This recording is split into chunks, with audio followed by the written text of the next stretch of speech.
Thank you so much for joining all. So tonight we have Christina Chen and Myroslava Fisun.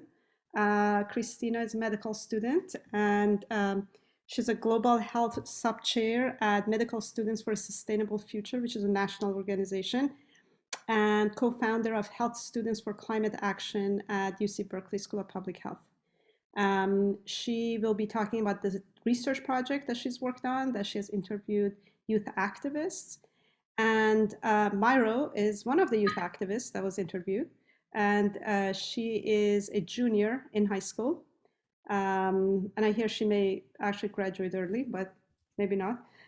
But she is a hub coordinator for the Sunrise Movement for the Bay Area. And she's been a speaker for multiple statewide conferences on the role of youth in the climate justice movement. She's also a member of Earth Echo Youth Leadership Council, chairs the City Climate Action Committee, and engages the students worldwide in the fight for climate justice. So hi everyone, my name is Christina Chen and I am a medical student at the UCSF, UC Berkeley Joint Medical Program. Myra, do you want to introduce yourself? Yeah, as already stated, I'm still in high school, but I've worked on a variety of climate justice related projects, and I'm also involved with a multitude of climate focused organizations, and I'm also working on the climate literacy campaign, so shout out to that. And yeah, we can just jump right into it if that sounds good. Yeah, that sounds great. So I am going to be presenting my thesis project, Mental Health and Coping Strategies for Youth Climate Justice Activists. And we can go to the next slide. So before we get started, we wanted to convey a land and labor acknowledgement. Myra, would you mind reading them just because I also don't have my presenter notes pulled up? Of course, yeah. So we would just like to acknowledge that we are currently on the unceded and ancestral lands of the Chochenyo-speaking Ohlone people. We affirm Indigenous sovereignty, pay our respects to the past and present elders who call this home, and thank them for their stewardship. We encourage everyone to build solidarity and kinship with Native peoples and support them in their tireless efforts to defend the water we drink, the air we breathe, and the land that we live on. One way to do this is to pay the voluntary Shumi land tax, which you can check out on that link right there. Furthermore, we recognize that much of what we now know as the United States today was built on the still uncompensated labor of enslaved Africans and their descendants. We are indebted to their life, labor, and unwilling sacrifice, as well as their knowledge and skills, which were violently stolen due to white supremacy.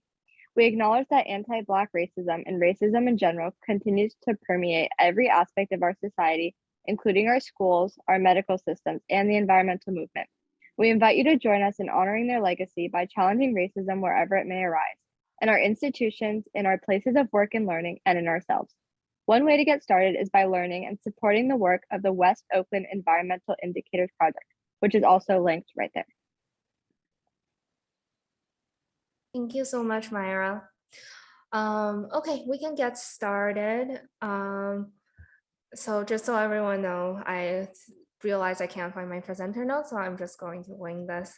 But I think we can get started by just talking about how do youth feel about climate change? We all know that young people are one of the people who are most impacted by climate change.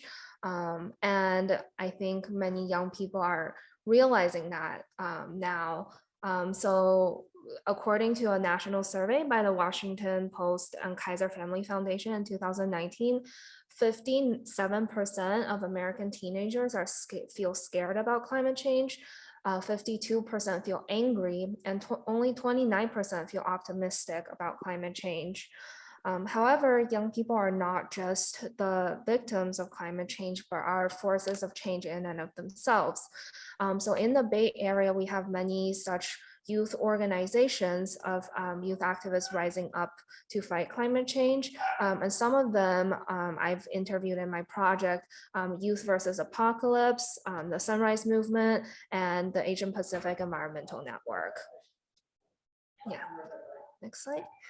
And then so one important question is, how do youth climate change actually impact young people themselves? So according to background literature, sorry, can you guys hear the people in the background? Is my voice still clear? Okay. You're good. Okay, thank you. So in terms of the background, so youth activism have many benefits in terms of health for young people. They can prevent the feelings of helplessness, empower young people, help them find meaning and purpose, help them build social capital, and also improve the community in which they live in, which in turn helps to improve their health. Leading to this positive feedback cycle.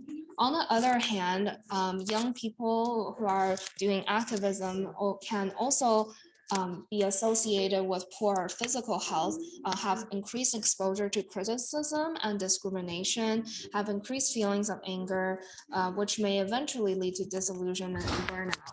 And these are particularly prevalent in situations in which youth voices are not taken seriously, where when change is difficult and young people's voices are tokenized.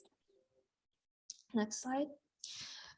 Yeah, so for my research project, I wanted to know, according to youth climate justice activists, how does their involvement impact their mental health, and how do they address the challenging emotions that may come up in climate justice activism?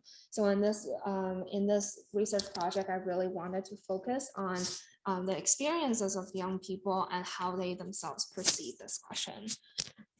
And then so in terms of the methods, I interviewed 11 adolescents ages 14 to 19 involved in the Bay Area climate justice organization for at least 6 months. And I conducted in-depth semi-structured interviews over Zoom with an average time of 1 hour 39 minutes. And then I conducted thematic analysis to find themes that overarching themes through these interviews. And Myra actually is one of the people I interviewed, so I'm really happy that she can be here with me today. All right. So in terms of the results, so just first of all, just so you know, all of the quotes that will be shared will have our pseudonyms and in order to de-identify the participants. But here are some of the demographics of my participants. Generally speaking, there were mostly women, 10 women and 1 man. There was a widespread of ethnicity, class. 8 out of the 11 were second generation immigrants, mostly straight, a wide range of religious backgrounds, although predominantly Christian, were atheist, agnostic, and all participants were currently enrolled high school students. And then in terms of the organization, there were 11 organizations represented, 2 of which were youth-led, 5 were adult-led, and 4 were school clubs. However, 8 out of the 11 participants were primarily involved in the same organization, so that there was not as much diversity in terms of that. Although five of them were involved in multiple organizations, and the cumulative time involved in climate justice activism ranged between 6 months to 3 years for the participants, with a median of 18 months. Okay, so now we can get to the results in terms of the impacts of activism, which I have divided into rewards and challenges. Next slide. So first of all, in terms of the themes of rewards, I found that activism helped youth to fulfill their sense of responsibility. It also helps young people's confidence by empowering them to speak up and take action. It also helps youth to clarify their values and find purpose in life. And finally, it helps youth to connect to the community and build relationship with others. So Myra, do you want to talk a little bit about your experiences and how it resonates with these themes? Can we go back to the last slide also? Oh, sorry. No worries.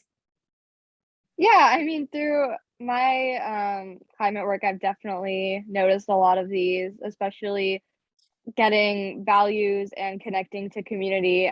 Before I got involved with a lot of this stuff, I definitely was still passionate about it, but didn't have that sense of community and other people to surround myself with that would kind of help empower not only myself, but kind of have that community that's really important when you're organizing. And I also really resonate with the having the sense of responsibility. You know, I get to feel that there's more to life than just going to school every day. Like I get to actually be a part of something bigger than myself and something not only just anything, but something really, really important and crucial to the whole world. So I've definitely resonated a lot with a lot of these rewards. And I think a lot of people who work in the climate movement can even connect to these, even if you aren't youth, because they are the great things that come with it. Yeah, thank you so much, Myra, for sharing your experiences. I just wanted to highlight another participant's experience. So this person said, Banksy was 18 years old, said, I've always had trouble making friends because I always felt weird and awkward. And in this organization, there wasn't room to feel weird or awkward.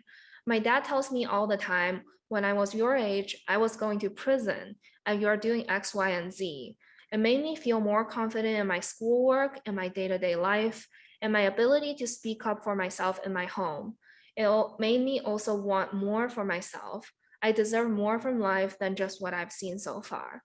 So this is a quote that I wanted to highlight because this participant is someone who came from a frontline community, and she felt she had experienced a lot of different layers of oppression and racism and financial issues and growing up and intergenerational trauma. And for her, activism was a way that really helped her to see that there was a way of like breaking out of these cycles, and it gave her hope as well as confidence in all areas of her life. And then so I think this just highlights that for especially for a lot of frontline communities and marginalized youth from marginalized communities, activism is an important way for them to build confidence. Yeah, and so activism can also come with a lot of challenges. So one thing is that youth who are involved in activism could have more exposure to climate news, which can lead to more climate anxiety. The lack of progress within climate activism, in addition to their very strong sense of responsibility, can lead to guilt and powerlessness sometimes. And also balancing school, activism, and self-care is very difficult for young people. And then activism, as young people get involved in activism, their values often shift, and that can make them distance from past relationships in which they may not share the same values as those people. The lack of adult respect can be very frustrating. And finally, navigating the social dynamics in activist spaces can also be a challenge sometimes. So Myra, do you want to talk about some of the how your experience resonates with these challenges? Yeah, similarly to how I've really experienced the rewards, obviously, that unfortunately comes with challenges. And I can really speak about, for example, climate anxiety. We see big news articles like the IPCC report and these like statistics that can be really intimidating, especially when you know you're doing all that you can do, but it's like still very scary. So I've definitely felt that challenge, and like it takes a mental toll. um and same with, you know, balancing school and the work you do outside of school, as well as making sure that you're taking care of yourself in the process, has been really difficult. And I know everyone wants to be like a great student, but then you also want to like fight for such an important issue. And then with a lot of these challenges, yeah, you need to set aside some time for self-care, and that can be expressed in many different ways that we will talk about a little later. Um, and in this process, adults aren't the most supportive, or they haven't been. I'm not speaking on behalf of all adults, because obviously There are some really amazing adults that have been great and very supportive, but some are definitely trying to kind of push away the youth voice. Maybe that's just because they think, we're not professional enough, or maybe we're not old enough to know better or whatever. But that's been really difficult. And yeah, lack of progress and like thinking that you're doing everything you can, yet where is it going? And you feel like you're in the center of it's all on you and everyone's looking at you to do something about it. And yeah, as it states here, it can really lead to feeling guilty and feeling like, oh, maybe it's not enough. Yeah, thank you so much for sharing, Mara. I think that's something that a lot of people have talked about, is just this idea of like feeling like you're not doing enough, even though I feel like right now, a lot of people are trying to put a lot of the burden of climate change on young people in general. It can just feel like it's not enough, even no matter how much you do. Yeah, and I also wanted to highlight a few other people's experiences. One is Myla, age 16, said, "I've gotten even more distant from my dad. I try to talk about these issues. He just doesn't really want to listen to what I'm saying. So I almost feel like he's saying in a sense that he doesn't really care about me or other kids, because he's saying I don't care about climate change, but it's impacting us." So I think this quote just really highlights the how as young people get involved in activism and their values change, it can be very difficult because they realize that the values that they should have now are no longer consistent with the ones that their family might share, or that their previous communities might share. Other participants have talked about how they are distant from their church community, and this is a church that their entire family has gone to throughout their entire life. Whereas especially for immigrant youth, a lot of people have talked about becoming like their parents not really understanding them, and not really especially if they're like watching news in different languages, they just get such a different view of the world, and it can be very challenging and frustrating for young people sometimes. So I think it's really important that like adult support and also the organizational support steps in this sense, and it helps young people to build that kind of community as they're trying to figure out what they truly value and what kind of community they want for themselves going forward. Next slide. Yeah, and then so Robin, age 17, said this about the lack of adult respect. "I feel like we always meet with all these adults and they're always like, you guys are so inspiring and you're a beam of hope and justice and light. It can be fun, but like, it's not fun. I'm emailing people all the time and I would rather just be living my life. I'm doing it because the situation is so bad that I feel like I need to. What's frustrating is when adults patronize us and make it seem as if we enjoy doing climate justice work. Not that I don't always enjoy it, but it's something that kids really shouldn't have to be doing at all." I just thought that was a really powerful quote that speaks to this idea of how adult allies are really needed to be in solidarity with youth activists. And here, this is highlighting the challenges that young people might face when navigating the social dynamics within activist spaces. And so these are all three different participants. One said, "This is just like a dumb thing, but I'm half Latina and half white, but I look white and sometimes it's stressful just navigating exactly how much I should speak about racism." And then the second participant said, "It's more of an in your head issue. People will assume that I'm rich just because I live in a suburb when I'm not rich at all. So it's a kind of feeling of imposter syndrome." And the third participant said, "A lot of space that are very left-leaning, while they are very diverse and accepting, I don't think religion is something that's readily talked about." And this participant specifically identified as Muslim and found her religion to be a really important motivation for her activism. So I think these three quotes just really highlighted. Can we go back to the previous slide? Sorry.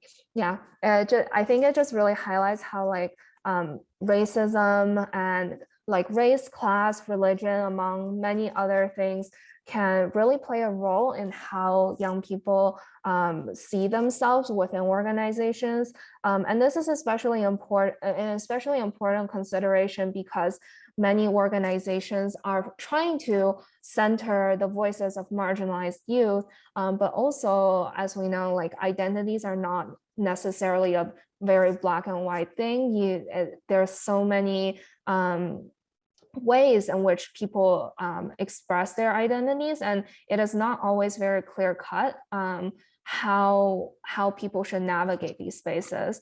And as the first two quotes show, many youth activists I've talked to seem to downplay this kind of challenge and kind of just say, oh, it's just like in my head, this is just kind of a dumb thing. But I think that especially for adolescents who are in the process of shaping their social identity, that this is something that would be helped if people can talk about it more openly and if adults are there to support them in figuring this out.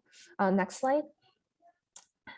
Yeah, and then this is also like counter to the a lot of the youth that in the previous slide kind of felt like they were alone in this struggle. They felt like it was just by themselves.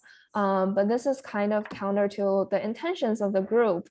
So this is one of the lead organizers that have been organizing for a very long time in this specific group. And she said, I think most non-frontline kids that join really do have really great intentions and are trying to understand how to be a true ally for frontline kids. This organization is a nice place to do it because it can be kind of scary. We don't have a culture of shutting kids down or canceling kids or disciplining them or punishing kids. We have a very raw kind of learning together and doing it together. So it is worthwhile to note that a lot of the people I interviewed have only been involved for about 6 months or less, and they're in the middle of a pandemic. So they may have also not have had the chance to build up the trust in which they felt like they could share these concerns. But I think it is really helpful that the organization and the organizers are really trying to create this culture of learning. And I think that's a very important part of activism and what helps to make the activism of young people healthy and sustainable and meaningful in the long run. Next slide. Yeah, and I also wanted to talk a little bit about how beyond activism, there are stressors outside of activism that can really influence the experiences of these youth. So one participant said, being low income and coming from certain backgrounds, you are taught certain skills and aren't taught other skills that other young people have. Sometimes you are actually a better organizer, but sometimes it also makes it really hard to be a consistent organizer. Some of the issues I was facing as a young kid with family finances stressed me out. It definitely made it 10 times harder to organize, but it also made me feel like I had to be a part of it. So I think this quote also really highlights how for frontline youth and marginalized youth, that a lot of the times they need more support in activist spaces and would benefit from more support, but it is also something that is especially rewarding to them. So many of them feel very motivated to do it, but it is important that the organization and the adults in the organization can support them as they're also facing so many other stressors in life. Okay, so now we get to the part about coping strategies. What coping strategies do youth activists use when faced with difficult emotions? Next slide. Yeah, and then so there's in the coping literature, there's 3 main types of coping. So there's problem-focused coping, and the goal of that is to look for solutions. There's emotion-focused coping, and the goal of that is to regulate or avoid negative emotions. And finally, there's meaning-focused coping, whose goal is to increase positive emotions, which can be a buffer against negative emotions later. So that's the way I've categorized these coping strategies. So in terms of problem-focused coping, the primary problem-focused coping is just doing more environmental work. Next slide. And then so this participant, Zoe, age 16, said, it will become a lot of focusing more on the work that I'm doing and less on myself, and in turn not being able to focus on myself at all. It will feel like all of my actions have super devastating impacts on the climate. So for Zoe, she said she also talked a lot about how she really does believe in the theory of collective action, but during the times when she feels really stressed and feel anxious about the climate, she starts to focus more on her individual action and individual impact, because that's the one thing she has control over. But for that, it's also difficult because then she becomes hyper-focused and is not really able to contribute in a meaningful way. In contrast, there are certain youth activists who have talked to me about how whenever they feel really stressed about the climate, they would debrief with their group and think about things to do together. And that seems to be a more empowering process. So I think that there may be a difference between like using individual action as a problem-focused strategy versus collective action. But of course, this is just like a very small sample, but I do think that in general, being able to feel like you're not alone and being with other people while engaging in environmental action can make this kind of problem-focused strategy more healthy. On the other hand, there's also a lot of youth who are engaged in collective action who nonetheless feel very burnt out if they're continuously using this problem-focused coping strategy. And over time, many of them have realized that this cannot be their only strategy, because then they just get really tired, they get really stressed, and they are no longer able to be effective. So Myra, do you want to talk a little bit about that if you have similar experiences? Yeah, I mean, especially before when I first joined an environmental organization, I haven't really established that sense of community yet. I've definitely resonated with kind of this idea that Zoe was talking about. Sometimes it's like, oh, I'm really stressed out and there's so much news around this, and there's another environmental issue that happened, and then it becomes the point, okay, I'm gonna go get, a kind of snack to make myself feel better, and then you hyperfixate on the ingredients. Oh, these ingredients aren't climate friendly, so I'm gonna go, draw, printing out paper, not climate friendly. It kind of becomes really, really stressful, and you kind of think everything you do is oh, but and you kind of feel the sense of guilt, oh, but I can be not carpooling, or I cannot be driving to my friend's house right now. I should be taking the bus. So I definitely feel, especially before I've had this sense of community, that everything you do, you feel like it's having a direct impact, and you feel guilty because other people may not be replicating the same actions that you're doing, but why you can be that one person who chose to take the bus today. And to a level it's great, and once it crosses that line, it can become a little unhealthy. But kind of also how Christina was talking about, going to your group or community members that you feel comfortable talking about this with, especially those who really resonate with your experiences, can be really healthy, and kind of talking about how you're feeling and maybe other ways that they're using to cope, or ways that they think they can support you through this time, is also really, really helpful. Yeah, thank you so much for sharing that, Myra. Okay, so now I'm going to move on to the emotion-focused strategies. So in terms of the emotions-focused strategies, let's see.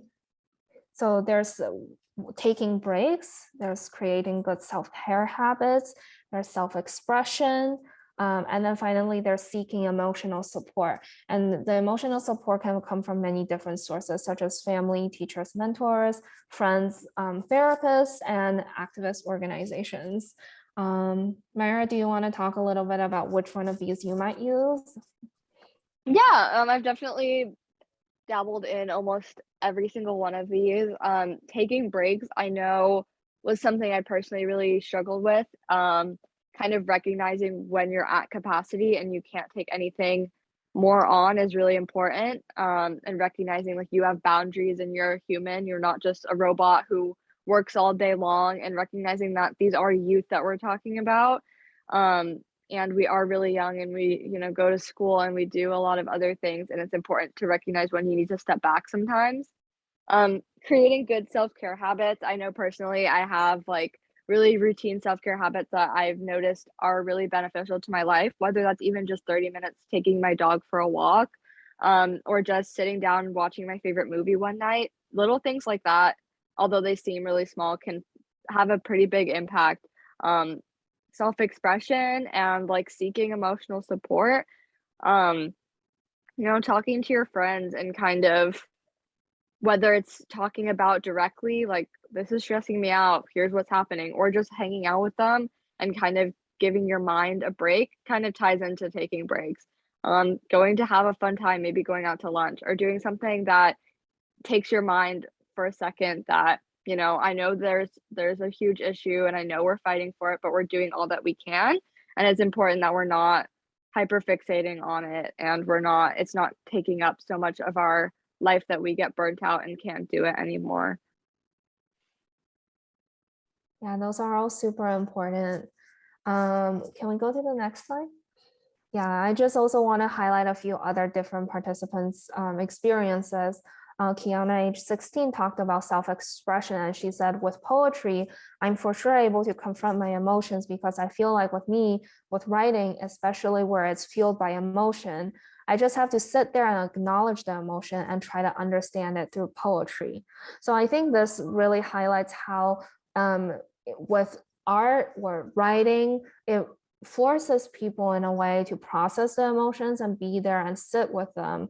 Whereas, for example, a lot of people, a lot of youth can throw themselves into activism to the point where they are no longer acknowledging their emotions. So I think for this participant, she talked about how with regards to poetry, she was really able to sit and process the emotions, and that was helpful. And if she doesn't do it for a while, things start to build up, and it just is not very good for her mental health in the long run. Next slide. And then the other part is creating good habits. So Banksy, age 18, said, I've never had a healthy schedule, and I never really had the chance to create healthy habits. And the people in my life coped with the things they went through, using alcohol and drugs, and doing not the greatest things, and not really taking care of themselves.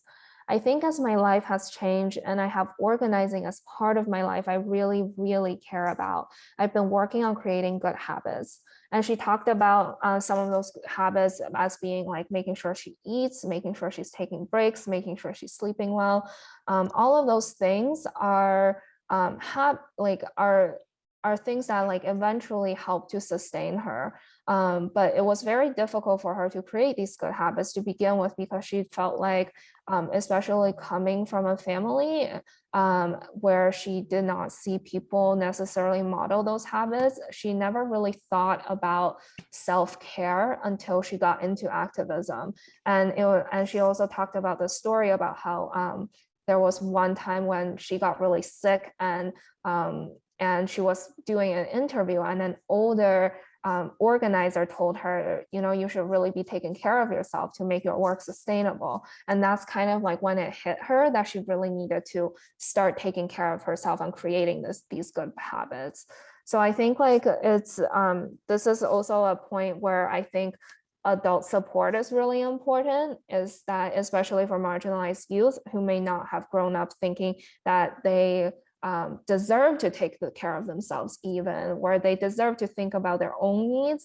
It's so important for adults who are involved in youth organizing or who are working with youth activists to help them realize that these are things that help to sustain them, and health is at the foundation of the work that they're doing. Next slide. And then so in terms of emotion focus, emotional support, there are different ways in which people get emotional support. So Gabriel, age 14, said, so then first in the school group, just a little bit of a background, he is involved in both a school-based club for climate activism, as well as like a youth organizing that is outside of the school. So he said, so then first in the school group, since I have more personal relationships with my fellow group members, then I feel more comfortable in the space. Sometimes in the second group, I feel like I'm not having the personal friendships there to support me and tend to get burnt out more. So I think this, for him, what really made a difference between his school group as well and the outside youth organizing group is that in the school group, he had a really great teacher who was there every Friday to open up the classroom so that he and the other club members can be there to bond informally and just have fun and be able to like create those kind of personal friendships that makes them feel more supported and more like a part of a community. Whereas for the second group, he felt like it was more like business oriented in a way, like it's very focused on the agenda and the meetings. And they do have like some support and debrief sessions and things like that. But like, I think several participants have highlighted the need for informal relationships outside of meetings that helps them to get this emotional support that they feel like they need. Next slide. And then so this is Shannon, age 16, and she is a Chinese American immigrant, a second generation. And she said, people in our community, especially adults, they just feel like this environmental pollution is something they have to deal with for now because they're low income or people of color. And that if they keep working hard, they can move out of this community and just not deal with this kind of stuff. That's definitely like the American dream. So I included this quote because I think these sometimes this for immigrant families, they, even though they really value the support of their families, oftentimes they have a disconnect from their parents because of the different mental schemas in which they have to deal with environmental situations, like environmental crises. And next slide. Nonetheless, I think it's a lot of immigrant youth really want their parents' support. And Diana, age 16, said, it was really hard for my mom to understand what I wanted to do at first and why. But then after a while, I just try to keep explaining. I put on news that showed what was going on in Mexico that was environmentally themed. So then she understood, oh, like people are being affected. I see why you want to help. So I think this just shows that like parental support is really important for young people, and it can be really stressful sometimes not having that. So I think that in a way, it's not just about like focusing on youth and supporting youth, but also like supporting youth also means helping the community and like making sure that environmental education is a very important part of outreach to people who are communities that are actively experiencing environmental injustices. Yeah. And then, so finally, we have meaning-focused strategies. So those include connecting to purpose and motivations, prioritizing, positive reappraisal, which might look like focusing on the small wins, trust in others, specifically in the context of collective action, engaging in mindfulness and spiritual practices, and finally accepting existential uncertainty. So Myra, do you want to talk a little bit about which ones of these you relate to? Yeah, definitely kind of focusing on the small wins and trusting others. Kind of talking about the small wins, it's when there are so many big issues happening, I found it really important to focus on the little things that happen.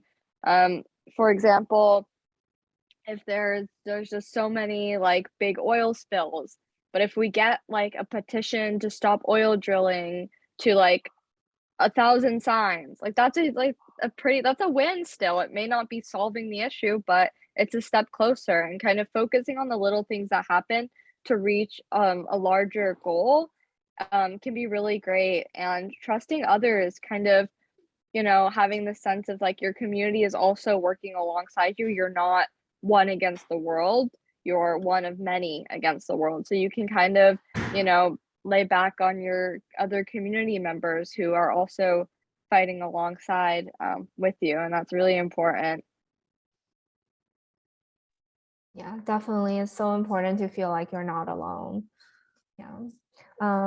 Yeah, I also wanted to highlight some of these other participant stories. Zoe, age 16, said, being out in nature, being in my body, being present, and not constantly in my head going through a to-do list, yoga and meditation gives me a broader picture, having sort of an outside belief in something that's not just a movement. So for Zoe, it was interesting because being out in nature is one thing that helped her to be both like be present and mindful, and also it reminded her of the reasons why she was in here to begin with. So I think it's like a combination of both, like the connecting to purpose and motivation, as well as the mindfulness and spirituality part.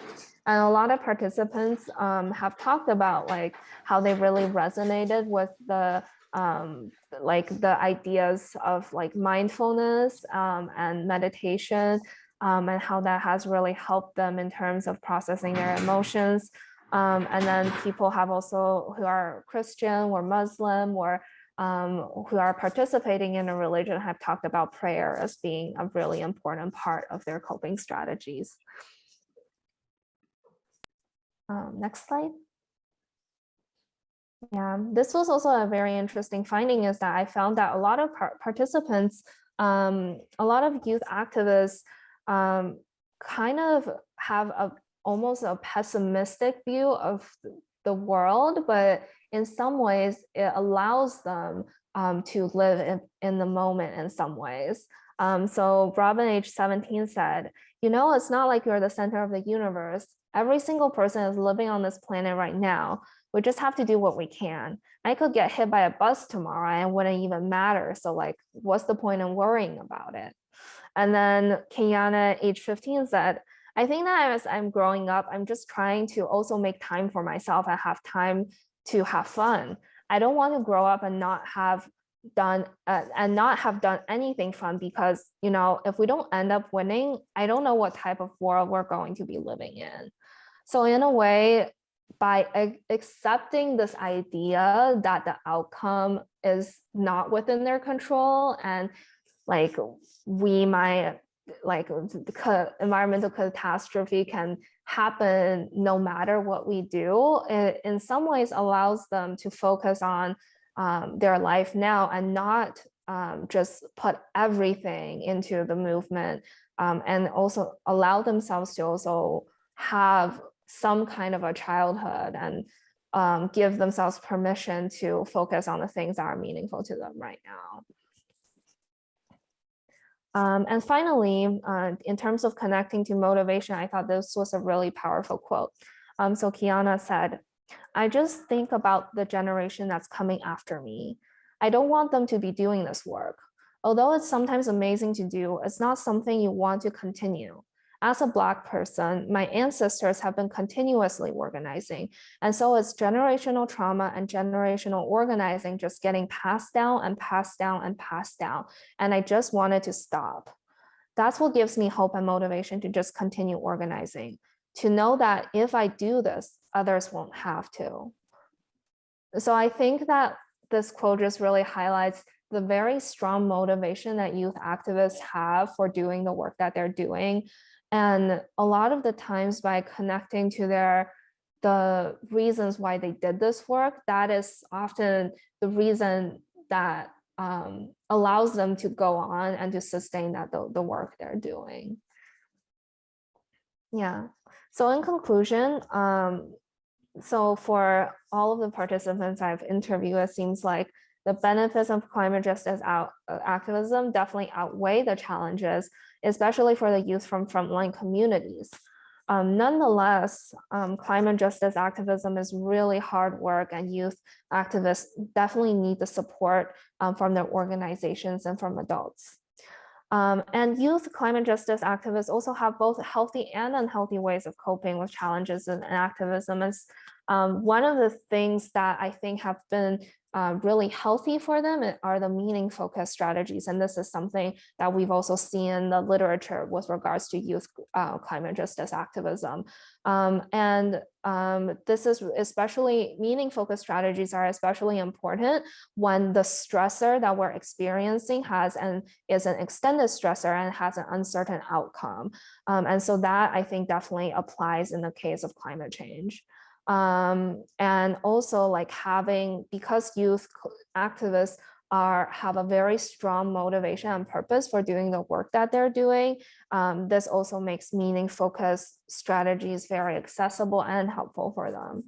And finally, the climate justice movement is heterogeneous, and youth of different backgrounds may need different types of support. Yeah. Okay, next slide. Yeah, I just want to talk a little bit about the limitations and future research directions. So for this project, we definitely did not have that much of a sample diversity, and especially in terms of gender, organization, as well as the geographic region. Everyone came from the Bay Area. So in the future, I would love to expand this and to see what the experiences of youth climate justice activists are like outside of the Bay Area, and maybe have more of this comparison in terms of gender, which is especially relevant in terms of coping strategies, as well as organizations, because different organizations definitely have different cultures. And also we didn't really have a reliability measure because I was the one who coded everything. So as someone who was not from a frontline community who got into this work because I was a youth climate justice activist, but not one that in which I felt like my community was directly impacted. That can also definitely color the ways in which I am like looking at the themes, analyzing interviews. All of that can be impacted by the positionality, my own positionality.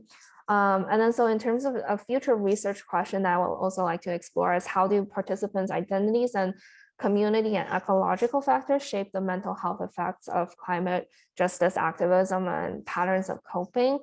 Because I think it's if we can identify these community and ecological factors, that also gives us more information in terms of how can we intervene in a way that creates this culture that allows youth activists to do the work they're doing in a sustainable, healthy, and meaningful way.